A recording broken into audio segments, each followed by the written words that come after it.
Wakil MUI Anwar Abbas sangat tidak setuju jika Pondok Pesantren Al Zaitun sebagai lembaga pendidikan dibubarkan. Anwar Abbas menyetujui dengan pernyataan Menteri Koordinator Bidang Politik, Hukum, dan Keamanan atau Menko Polhukam Mahfud MD yang mengatakan tidak akan membubarkan Pondok Pesantren Al Zaitun. Anwar Abbas menjelaskan hal yang perlu secepatnya diselesaikan oleh pemerintah adalah persoalan melanggar hukum yang dilakukan oleh pimpinan Pondok Pesantren Al Zaitun Panji Gumilang. Dikatakan Anwar Abbas kini hanya perlu menunggu agar kasus Panji Gumilang dapat diproses secepatnya.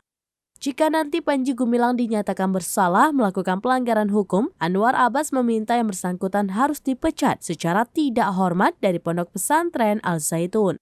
Kemudian mengenai pengelolaan Pondok Pesantren Al Zaitun nantinya akan diurus oleh pemerintah, terutama Kementerian Agama.